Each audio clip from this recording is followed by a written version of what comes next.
laws now adhering shall be the truth, the whole truth, and nothing but the truth to help you God? I do. Thank you. You may have a seat. Just pull yourself up to that mic. Thank you. May I? Yes, please. Good afternoon, sir. Afternoon. In a nice loud voice, if you could please state your name and spell your first and last name for the record. Sure. My name is Detective Lieutenant Michael Bonasoro. Last is spelled Bonasoro. How are you employed? I work for the Mass State Police. And what is your current assignment? I work for the Firearms Identification Section. How long have you worked for the Massachusetts State Police generally? Almost 20 years. If you could give us a brief recitation of your assignments within the State Police? All assignments are what I'm doing now. Start from when you graduated from the academy, briefly. All right, so I graduated the academy in 2006. From there, was on the road for a few years, transferred into the Firearms Identification Section, stayed there for approximately 12 years, transferred out of there, went to the Narcotics Inspection Unit for a year and a half, went to the duty office for a few months, back to the Narcotics Inspection Unit, and then to Firearms Identification Section again to work as the Executive Officer and now the Unit Commander. And so how long has your current assignment with the Firearms Identification Unit been? Since I've been back, a little over 3 years. What does the Firearms Identification Unit do? So we have many responsibilities. So we respond to crime scenes, preserve the evidence, document the scene.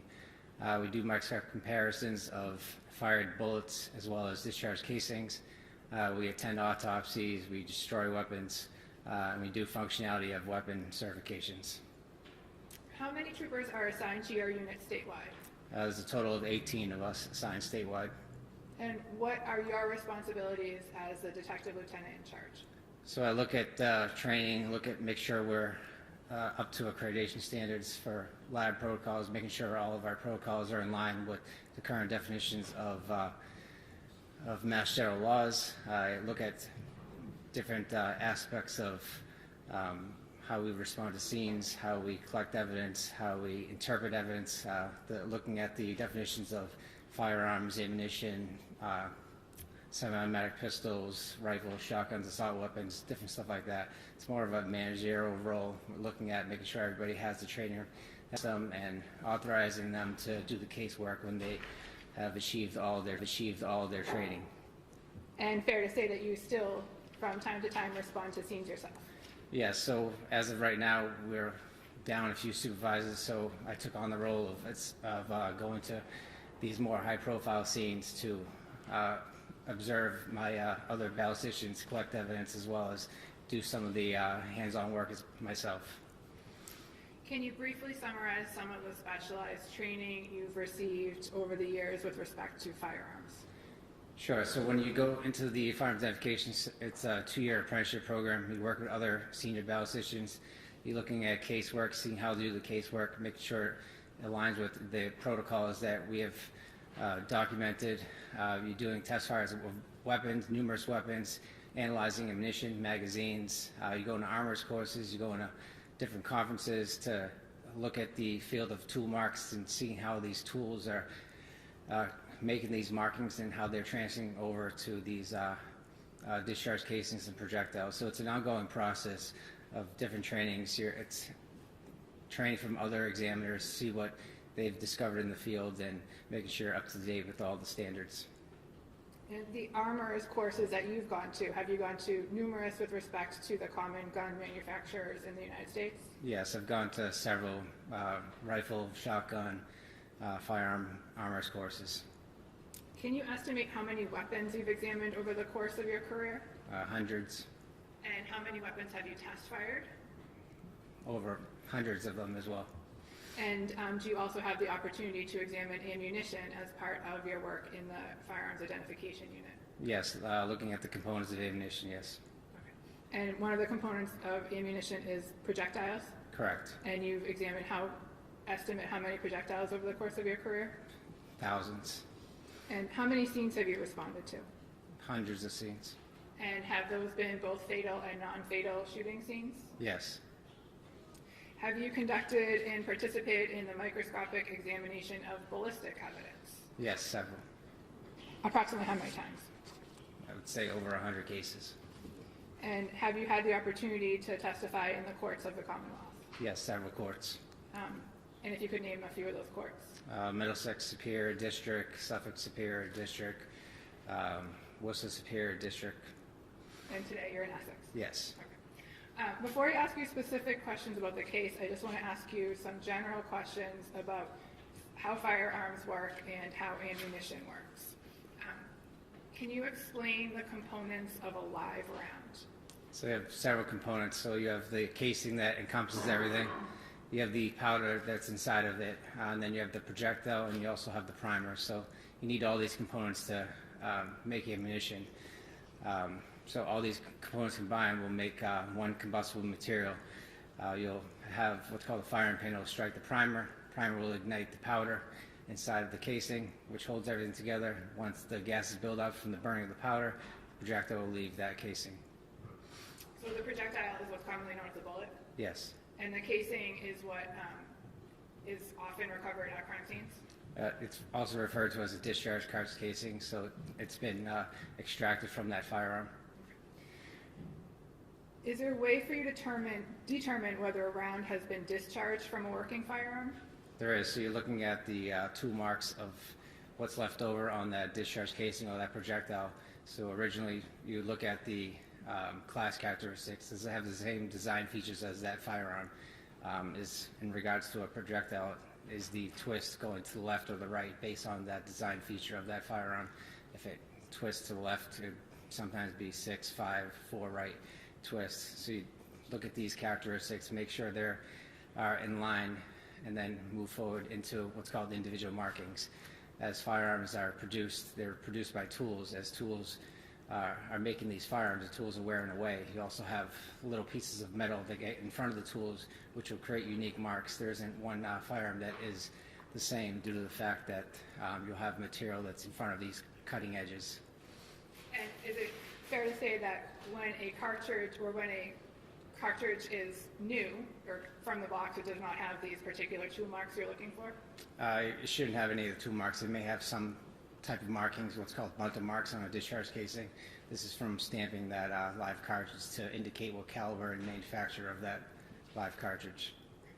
Did you say what marks? A bunter mark? A bunter mark? Can you spell that for the court? It's B-U-N-T-E-R. And that's the stamp that reflects the caliber of ammunition? The caliber as well as the manufacturer. Thank you. When a casing comes apart from a projectile, does it come out with velocity? It does. And are you able to determine anything about where a particular gun was fired based on where a casing or casings are recovered? You can't really determine the exact location. It should land in the general vicinity of the shooter, but you also have variables if that casing was kicked or manipulated in some way, or if it deflected off another object. And I think we just talked about this, but what does caliber refer to? Caliber is the diameter or length of that casing.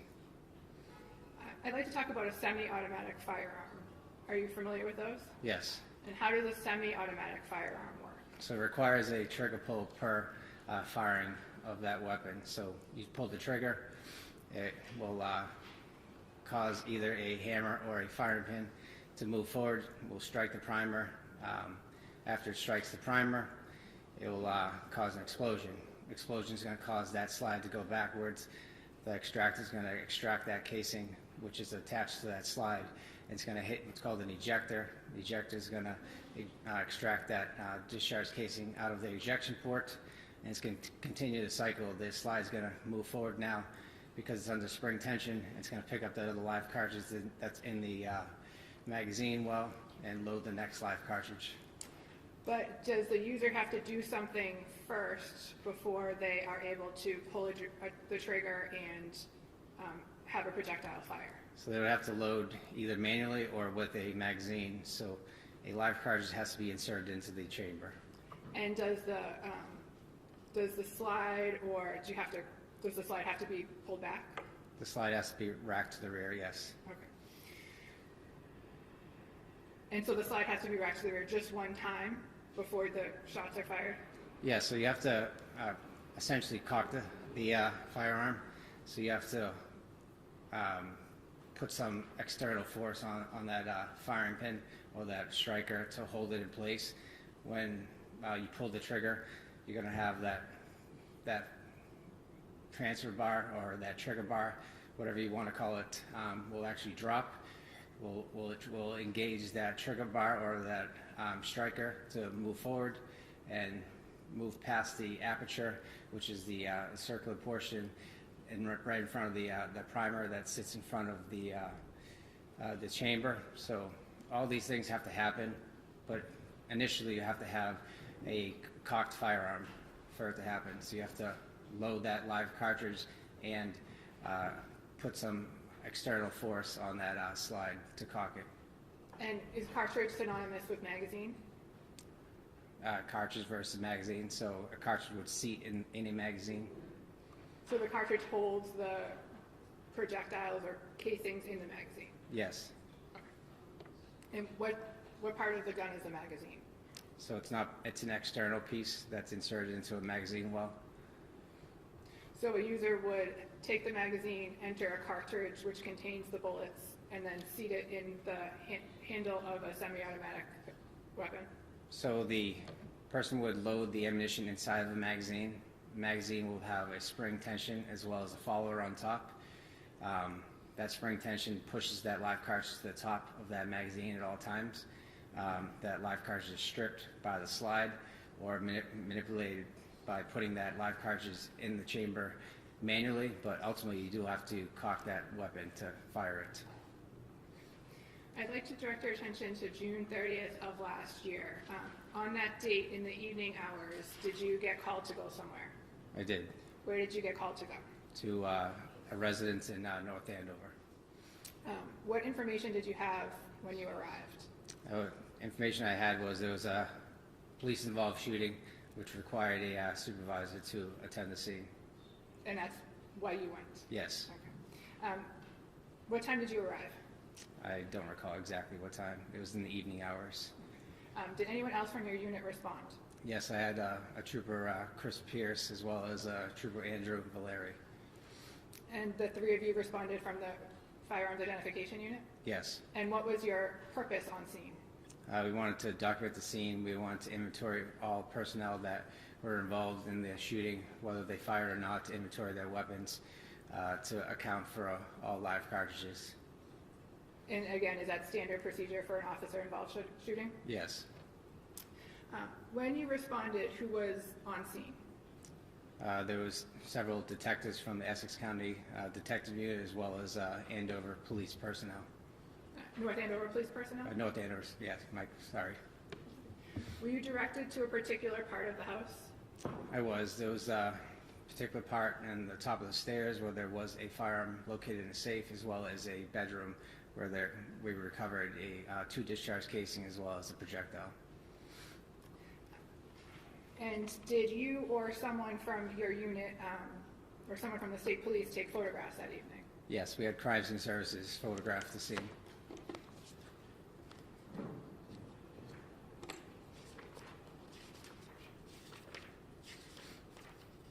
And what is crime scene services? So they're a unit in Massachusetts State Police. So they document, they photograph the scene, they videotape the scene to preserve the scene, as well as do prints on firearms casings and so on, as well as footwear impression markings. May I approach? Yes.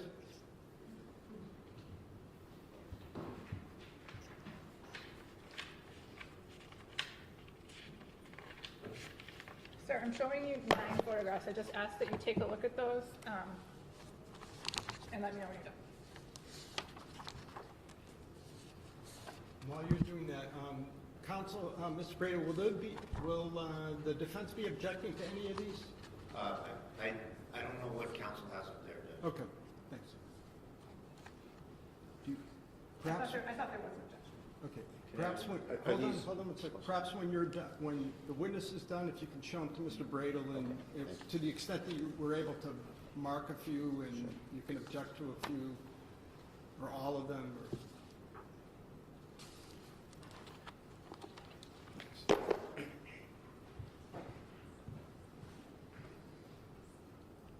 Take your time, Mr. Bradl.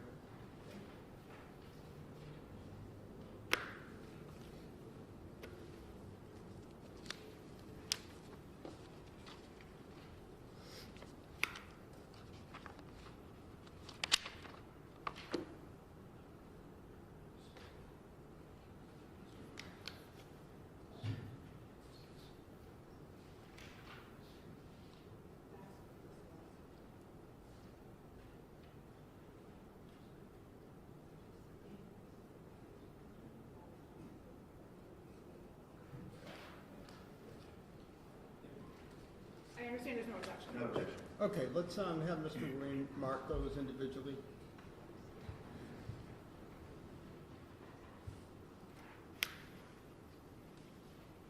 You said there were 9? Exhibit 81 somewhere. Exhibit 82 somewhere. Exhibit 83 somewhere. Exhibit 84 somewhere.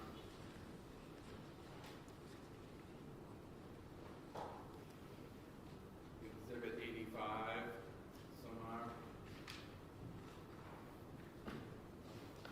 86 somewhere.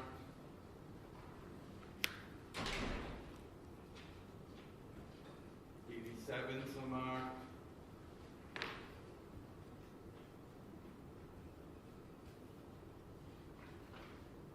88 somewhere. 89 somewhere. Thank you. May I publish it, Your Honor? Yes, please.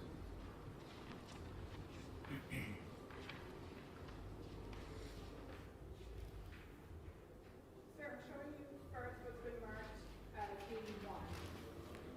Do you recognize that picture? The picture dictates plaque number 3. I believe there was a discharge casing around that vicinity of plaque number 3. Sir, what number was that again? 81. 81, thank you. Is Exhibit 82 a different angle of that same, you were trying to photograph that same discharge cartridge casing? It is. Showing you Exhibit 83. What does picture 83 show? Discharge cartridge casing with the closer up appearance. Has it been moved? I believe it has been moved. And why would it been moved? Where it was located, it was kind of in a confined space in the corner of the room.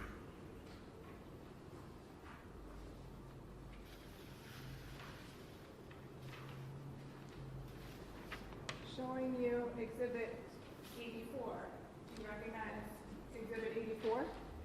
Yes, it's where a spent projectile was recovered right above the air conditioning unit inside the curtains.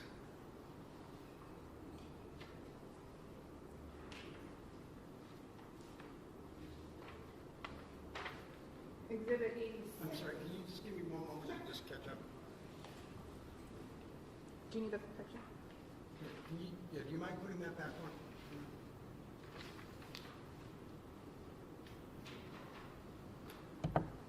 Okay, thank you.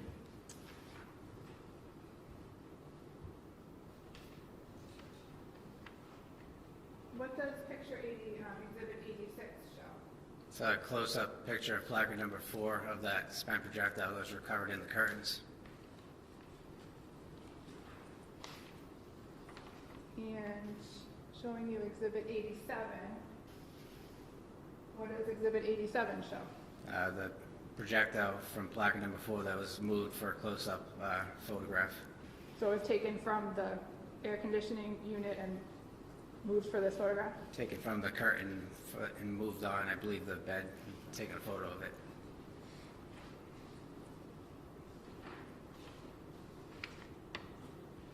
Showing you Exhibit 89. What does Exhibit 89 show? It's where a projectile possibly struck. We looked at the air conditioner inside and to the rear of it. They had a hole consistent with a strike on the outside of that air conditioner. Can't determine exactly, but it appeared to be a projectile strike, and there was another hole on the exterior or the back end of that air conditioner as well. And is that what Exhibit 88 shows? Yes. And did you ever find a projectile associated with this air conditioner, the one that struck the air conditioner? I did not. That last photo, that one there, is that 85? 88. I'm sorry, 88? Thank you.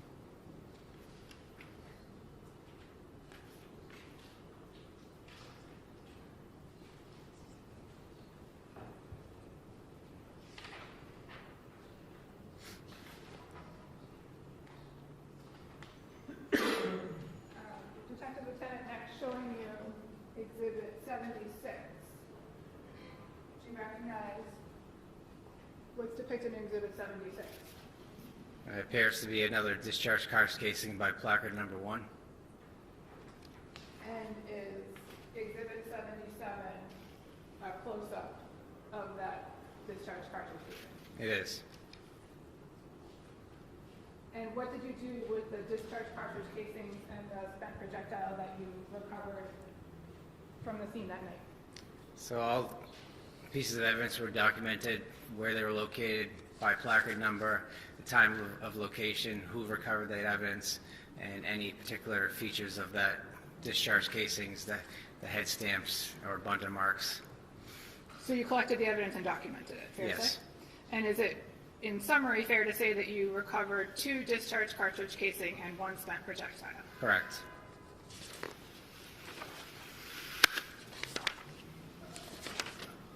Sorry, I was distracted. Can you ask that question again? Sure. In summary, is it fair to say that you recovered 2 discharged cartridge casings and 1 spent projectile that night? That's correct.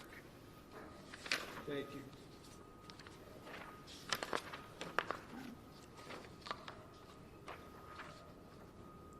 Did you continue your search of that bedroom? I did. And what else did you recover from that bedroom?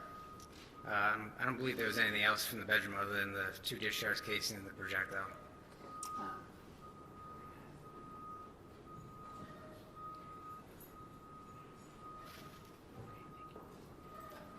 May I approach, Your Honor? Yes. Oh.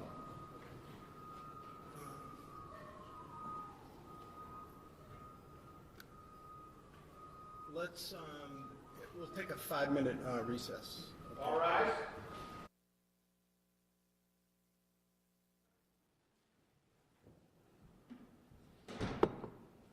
Court is in session, please be seated. Your Honor, we're back on record on the Kelsey Fitzsimmons. Fitzsimmons matter, all counsel and the defendant are present. Okay, you may continue, counsel. Thank you. Detective Lieutenant, is it true that you took possession of a number of firearms the night of June 30th, 2025? I did. And whose firearms did you collect? There's 2 North Andover police officers' firearms and another firearm that was recovered at the top of the stairs at the residence. And the 2 North Andover police officers, was that Tim Houston and Patrick Noonan? Yes. And did you also inspect Lieutenant Daly's firearm on scene? I did. And what did you determine with respect to Lieutenant Daly's firearm? He had, Well, I'm sorry. This almost only happens in Lawrence. But the window's open over here, and, which is what we need for, because of our HVAC, but I'm having trouble hearing. Do you mind closing that? Sorry, and you're going to have to repeat the last question and answer. I didn't.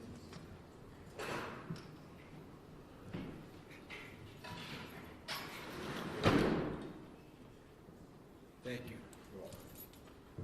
Okay. Can you repeat that? I think so. Sir, what was your finding with respect to Lieutenant Daly's firearm? he had 1 magazine, so he was fully loaded. There wasn't any unaccounted for rounds of ammunition. Okay. Wait, I'm confused because I thought you took Officer Houston and Officer Noonan is what I wrote down, but is that? Fair to say you took Officer Houston's firearm and Officer Noonan's firearm. Correct. And did you take Lieutenant Daly's firearm? I did not. Did you just examine the number of bullets in his magazine? Yes, To the meeting. Well, she's leading because the judge was distracted by the outside noise, so, and I'll allow you to do so as well, Mr. Bradl. So overruled, all right, so now I understand. Thank you. And sir, I'm next going to ask you if you recognize what's shown in Exhibit 10. Yes, that is the firearm at the top of the stairs, as well as a magazine with numerous live cartridges in it, as well as one loose live cartridge. Is this the loose live cartridge here? It is.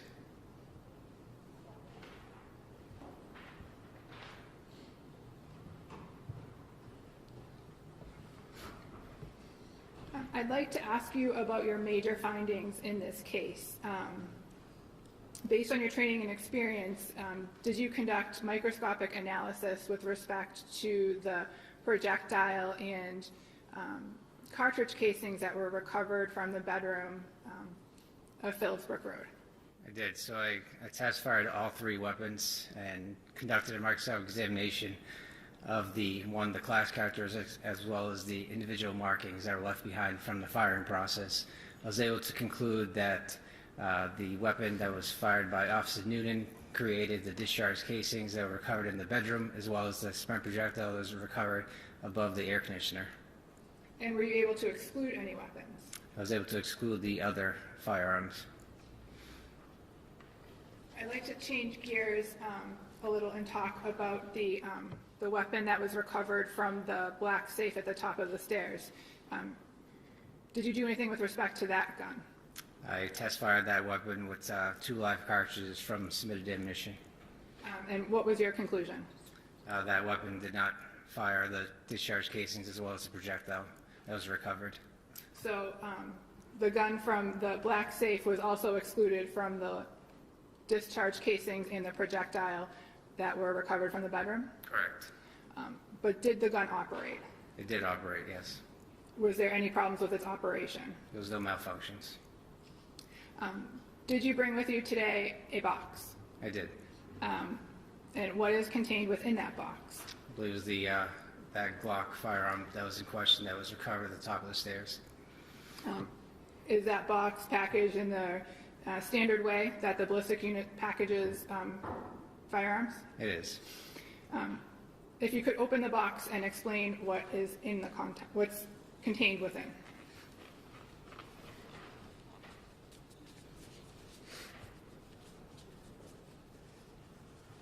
May I assume that someone's made sure that this is safe to begin with? I'll do it again, Your Honor. Okay. All right, we have a trigger lock that was provided later.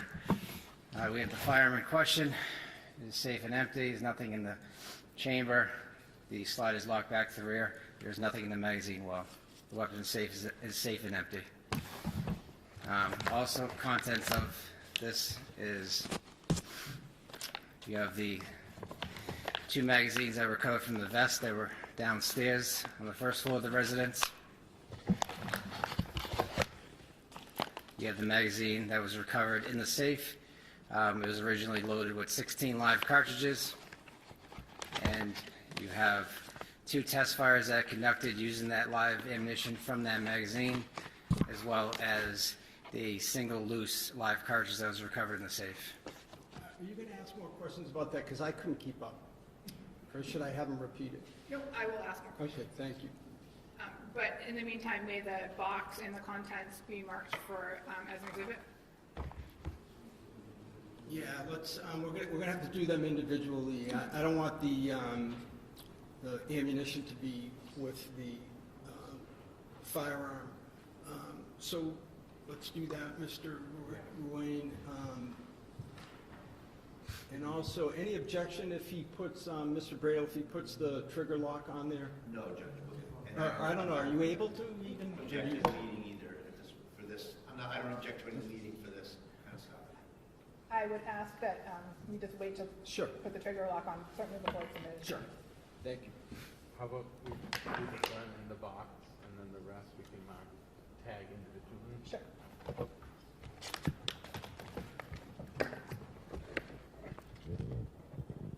Exhibit 90 would be the firearm, Your Honor, in a box.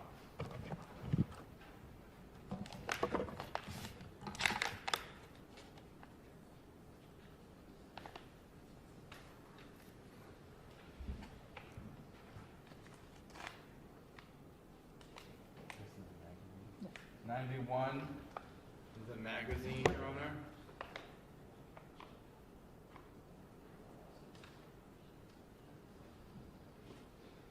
And 92 is also a magazine, Your Honor. Is it with the ammunition? Yes. Okay. 93 is a magazine. 93 is a magazine with ammunition.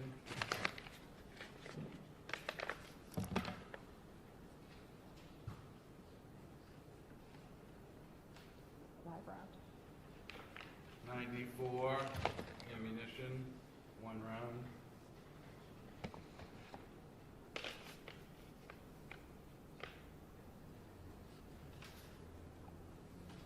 Test fire.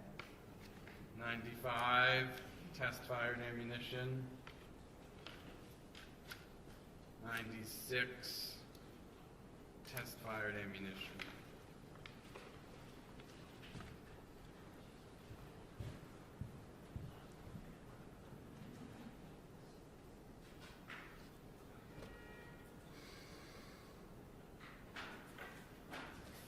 The magazine that you recovered from the gun in the black safe, what was the total capacity of that magazine? 17 live cartridges. And is that how many live cartridges that weapon can hold? That's how many cartridges the magazine can hold. So what's called a top-off method. So you load the magazine with the 7 live cartridges, you chamber a round, you take the magazine out of the magazine well, and then insert another live cartridge. So essentially the magazine will be fully loaded with 7, and then there will be 1 live cartridge in the chamber. So you said 7, not 17. Oh, my apologies. No, I'm asking, that's a question. You mean 7, right? Not 17? The magazine is 17 live cartridges capacity. 17 17. is the capacity. Okay. 17 is the capacity for the magazine that was recovered from the black box. Correct. And so when you add an extra round, what's the capacity for the weapon itself? So we'd call it 17 plus 1, so essentially 18 live cartridges.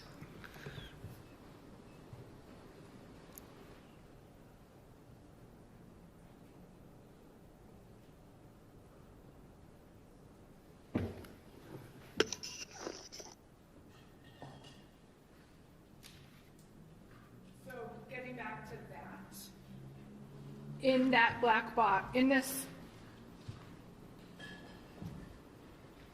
I'm showing you Exhibit 80.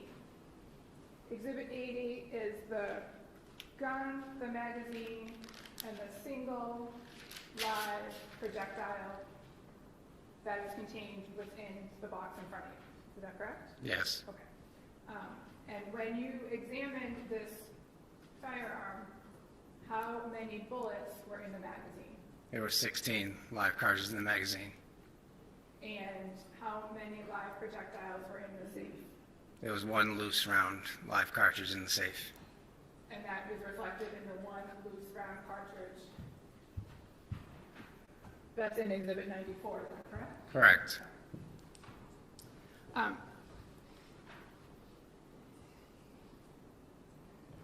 Are you familiar with the term dry fire? I am. What's that mean? So you are cycling the weapon without a live cartridge in the chamber. So all the same steps are going to happen. You're going to cock that weapon. It's going to have that trigger bar or that striker be sent to the rear. It's going to be held in tension by that trigger bar. When you depress the trigger, it's going to create that trigger bar to drop. The firing pin is going to move forward through the aperture and potentially strike any live cartridge that's in the chamber. And what happens if there's not a live cartridge in the chamber? So you'll hear an audible click. With the court's permission, may Detective Lieutenant demonstrate? Any objection? No.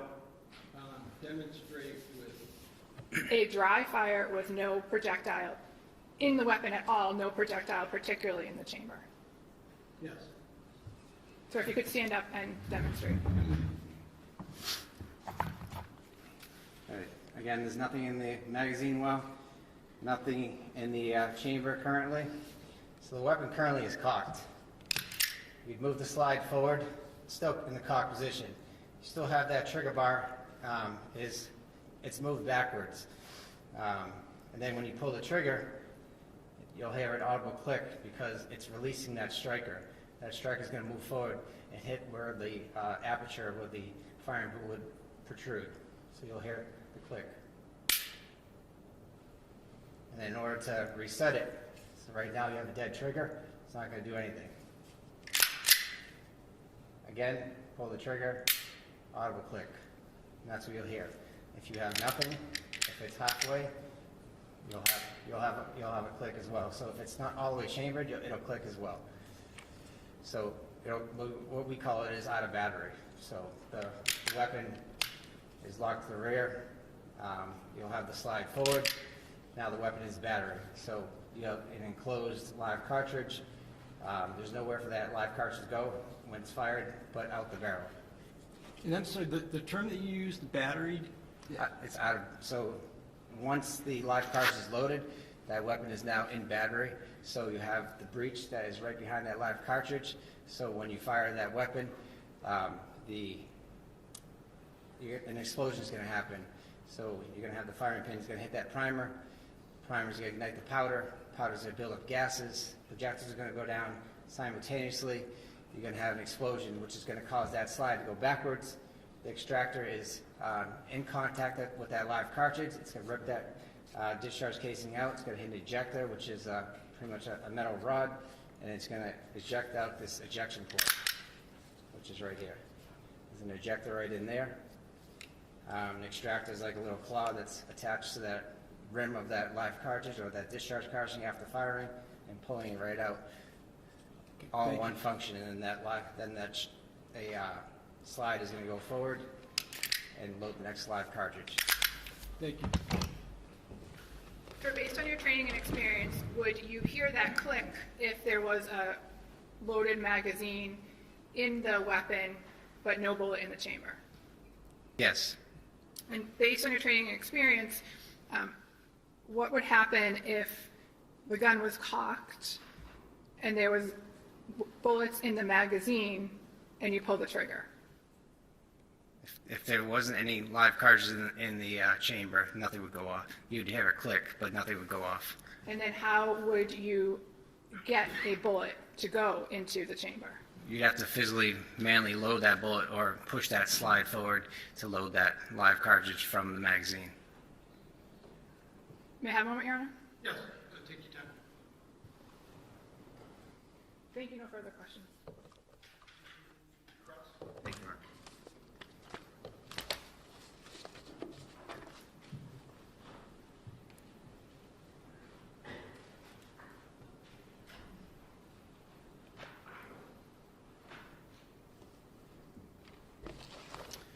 Hello, sir. Afternoon. Lieutenant Detective Bonasoro, do I have that right? Detective Lieutenant Bonasoro. Bonasoro, nice to meet you. We have never spoken before, correct? Correct. So, what's a head stamp on a cartridge? It's the indicator that tells you the caliber and the manufacturer. Was that something that you took note of for all the cartridges in this case? Yes. And and you can look at any of your reports if you like, or anything you need to look at, you can just let me know. Or you can just go right ahead and do it. Do you have your reports with you? I don't have them with me now. Okay. And let me know and I can show you.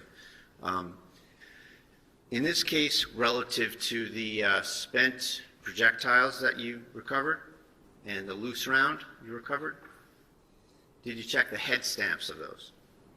All head stamps were recorded on all evidence, yes. And they're on your ballistics worksheets, right? Yes, And if you need to look, just let me know. All the head stamps for all these cartridges were the same, right? I believe so. It was Hornady 9mm. Yes. Okay. And so, just out of an abundance of caution, I don't want you to believe so. I want you to look and just tell me. Is that all right? Yes, that's And I'm pretty sure I'm giving you everything. And if I don't, just let me know.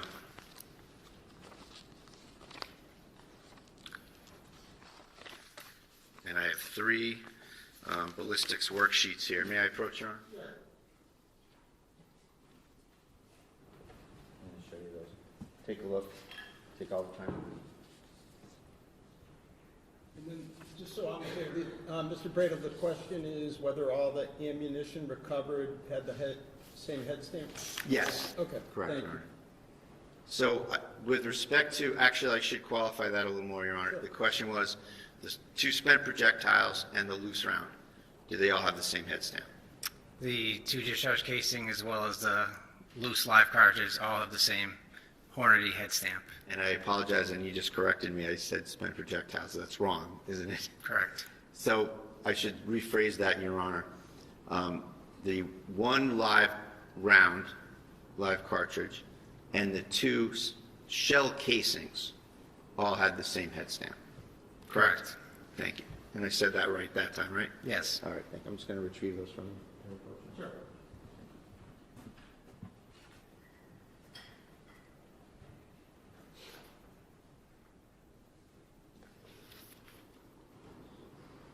As a state police detective, you go to various towns and you investigate ballistics evidence, ballistics issues at various calls, right? Yes. And oftentimes you get there kind of well after the fact of the incident, right? Correct. And in this case, I know you don't exactly remember the times, but let's break it down a little bit.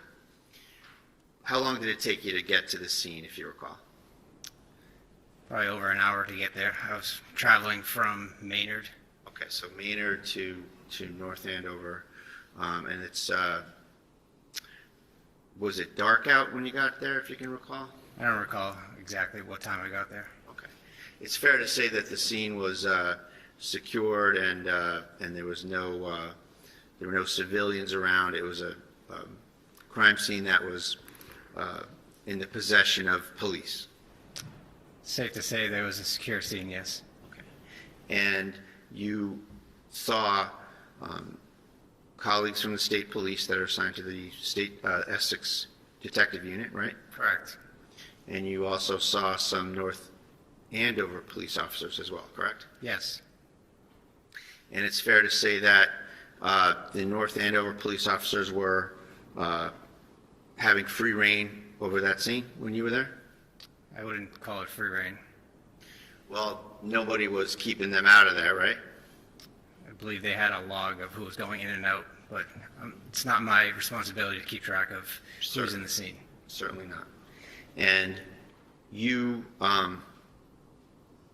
oftentimes don't have personal knowledge of what goes with what cartridges from what gun, things like that. Correct. And you often have to rely on what people at the scene tell you. Yes. And then you can also, however, apply your science and figure out to a reasonable degree of ballistic certainty what the relationships of certain projectiles, cartridges, and firearms are, right? Yes. Okay. And in this case, you don't have any personal knowledge of the chain of custody of these various firearms, do you? What was recorded in my notes of who I recovered these firearms from is all I can. Well, we can start there, and we'll go through it. So you wrote a report, and again, if you want to look at this, just let me know.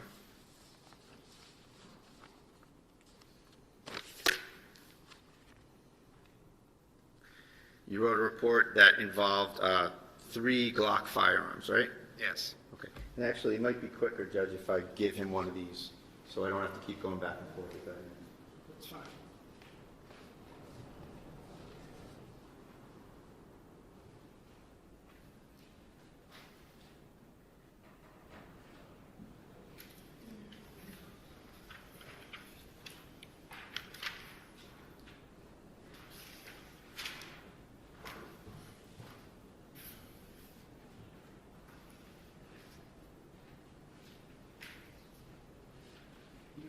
Let me ask, Mr. Bradl, do you think that now's a good time to break for lunch? Do you think? Sure, And then, that's fine, Judge, and I'll have the paperwork for him, and we can just go without having to go back and Yeah, forth. maybe let's do that. So, Thank you.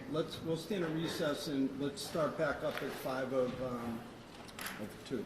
Should we have him All put right. the gun lock on? In lunch recess. Should we put the gun lock on? Yeah, do. Okay.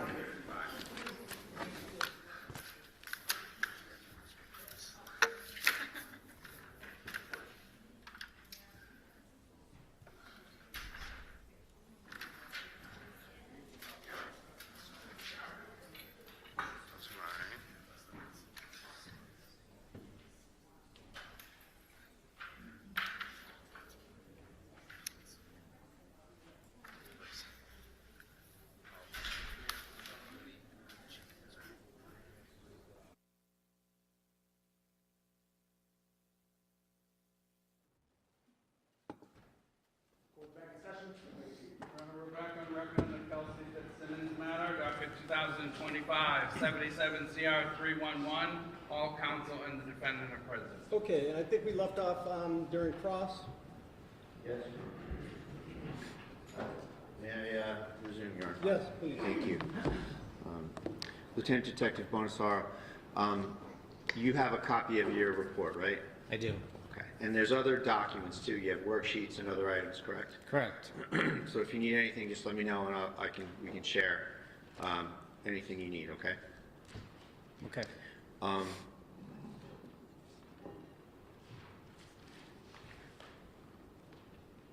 What is meant by chain of custody of an item? Who has actual custody of that particular piece of evidence?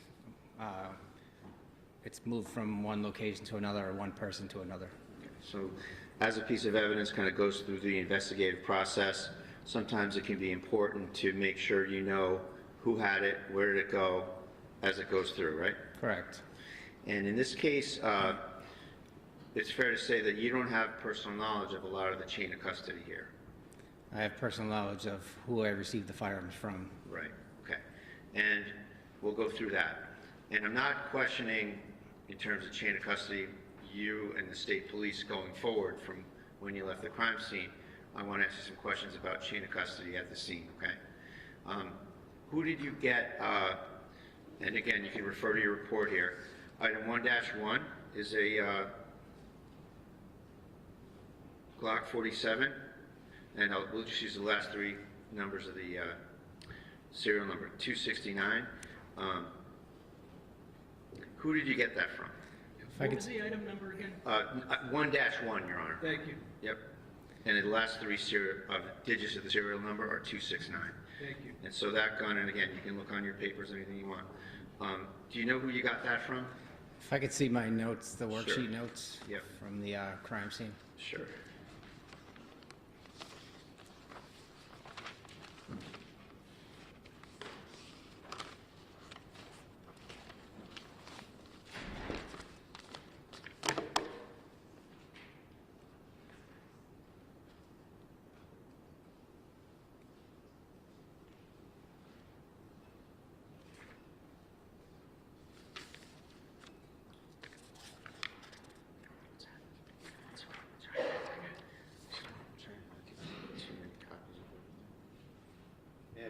Yeah. Let me see if I got this right. These would be the notes, right? And this is just another copy of that report. Yes.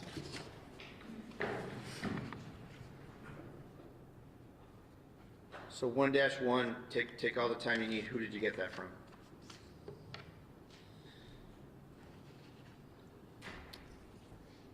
was received from Detective Lieutenant Michael Davis. Okay, and who's he? He works for North Andover. All right. And do you know whose gun that is identified to from the incident? Based on the serial number, I was told it was Officer Noonan's weapon. Okay. And are there some notes in that packet you have there from you that indicate that Chief Gray had that gun for a while? Yes. And what are the indications that, how did Chief Gray come to get Noonan's gun? I was told that he had custody of the weapon and he unloaded the weapon at some point, and he put the live cartridge that was in the chamber back into the magazine. Okay, so Chief Gray is manipulating Noonan's firearm. And I mean the word manipulating in the physical sense. Yes, this is what I was told. And then it goes to who? Lieutenant Reardon, was it? Detective Lieutenant Michael Davis. Davis, sorry. And then Davis gives it to you? Yes. And that's just what you have documented, right? You don't have any knowledge of any other people having it, right? Correct. Presumably Noonan had it since it was his firearm at some point. Presumably. And, all right, so that's 1-1. And item 1-2 is a box magazine from item 1-1, correct? Yes. And it's got 16 cartridges in it, and the capacity is 17, right? Yes. And so you say right in your report, from item 1-1, so it's the magazine from Noonan's gun, right? Yes. Okay. Then 1-3 is a little different, isn't it? Yes. You write there, one removable box magazine from, but then you didn't fill in who it's from, right? Yes, that was an error on the administrative portion of the report. Okay. And just so we're clear, this is your report, correct? Yes. Okay. So it was never noted where the 1-3 is from, correct? In terms of the gun.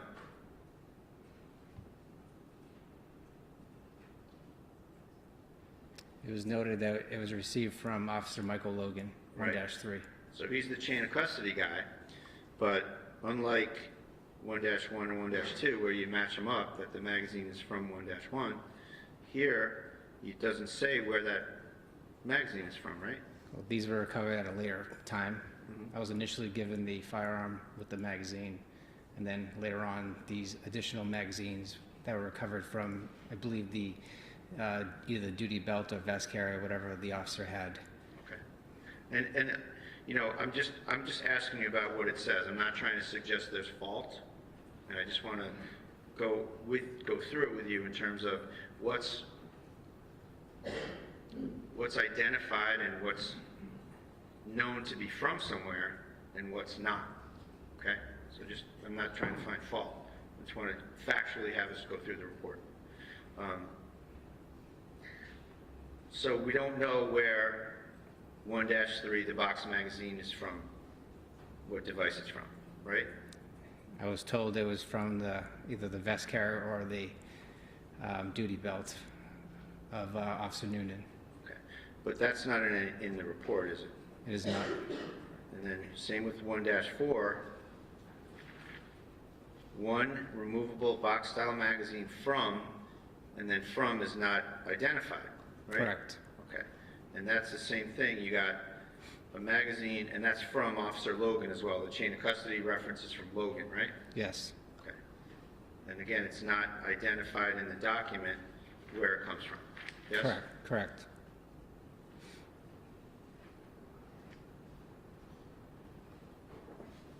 Then 1-5 is another Glock 47. So it's just to cut to the chase. All three guns you have are Glock 47s, right? Yes. Okay. And that's a semi-automatic firearm that was, to your understanding, issued to the North Andover Police? Yes. And each one obviously has its own serial number, Correct. but otherwise they look the same. Yes.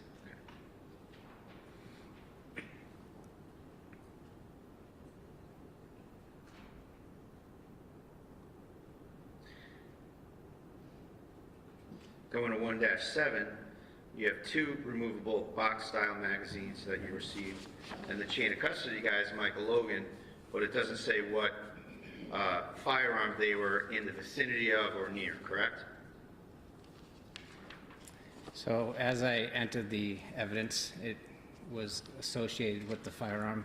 So as I went to the next firearm, whatever is below that firearm is associated with that firearm. So all evidence below it will be associated with the firearm until I mention another firearm. Okay, so that's your procedure, right? Yes. Well, it's fair to say, though, that sometimes you do say what it's from, and sometimes you omit it, right? Yes. And that's by mistake, right? Yes.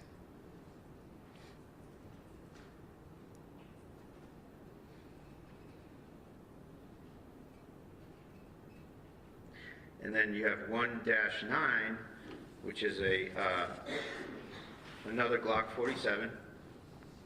Last 3 serial number is 315, right? Correct. And that is associated with who? Is Officer Kelsey? Miss Officer Fitzsimmons? Fitzsimmons, yes. And then you have a box magazine 1-10, right? Correct. And you do write from that item in this particular instance, from Right. 1-9, from Miss Fitzsimmons' firearm, right? Yes. And then you do 2 removable box-style magazines from a vest carrier on the first floor. Yes. And it's fair to say that after item 1.8 from Michael Logan,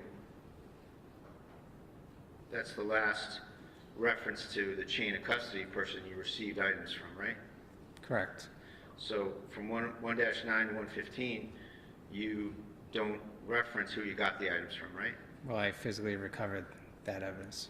Okay, so you had it Yes. from the scene, like from the floor or the bed or wherever? Correct. Okay, so these are things that you recovered? Yes. Okay.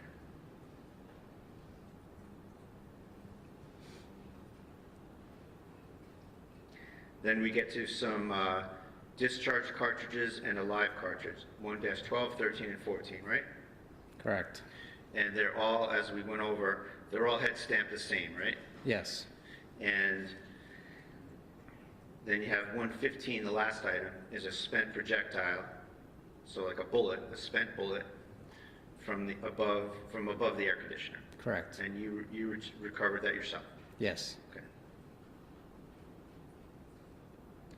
Now, with respect to the live cartridge, the discharge cartridge at 113, and the discharge cartridge at 114, it's fair to say that you applied science, I'm going to just keep it vague for a second, that you applied some science to the 2 discharge cartridge casings, right? I was looking for agreement of individual markings, yes. Right, so you used some science, Yes. just to start real basic here. And you were able to identify those 2 discharge casings to item 1-1, right? Correct. And 1-1, you know to be Noonan's Glock, right? Yes. Now, it's fair to say that with respect to the live round recovered from the hallway safe, it's fair to say that you didn't apply any science to that item, correct? Correct. So there's no science, unlike the other 2, unlike the discharge casing in 114, the discharge casing in 113. Unlike those, the live cartridge, there's no scientific basis for you to say what gun that came from, right? Correct. And it's fair to say that there were, and again, I'm not trying to find fault. Nobody asked you to apply any science to that item, right? Correct. So there were some various scientific methods that you could use to determine where that came from, right? There would be some markings if it was actually cycles with that weapon. Right. You're one step ahead of me. That's my next question. If that was cycled through a weapon, you would have, what, breech face markings? No, you would have what's called extractor markings, possibly ejector markings, as well as you may have magazine marks. Okay. And just to kind of bottom line it, that means that if someone had, if that cartridge was in the chamber of Ms. Fitzsimmons' weapon, and it was made safe by cycling it out, right? Correct. Breech face markings or ejector markings or extractor markings would be deposited on that cartridge, right? Possibly, but not breech face. Breech face markings is part of the firing process. Okay, so what processes were available to figure that out? So you could have the extractor mark, which is holding that live cartridge in place. You'd have a magazine mark if it came from the magazine, if it was loaded in the magazine, and you'd have possibly an ejector mark. But a lot of times these cycling marks don't show up due to the fact that there isn't an explosion that happened, so it's not a exact way of looking at these markings. So you're looking at a piece of ammunition that could have been cycled, but there's no definitive amount of markings there to determine that, unless there was some type of defect or whatnot. And to figure that out, you got to look at it. Correct. And that didn't happen here, right? Correct. Nothing further. Okay. Read back? Okay. All right, you may step down, thank you. And come up and call your next witness.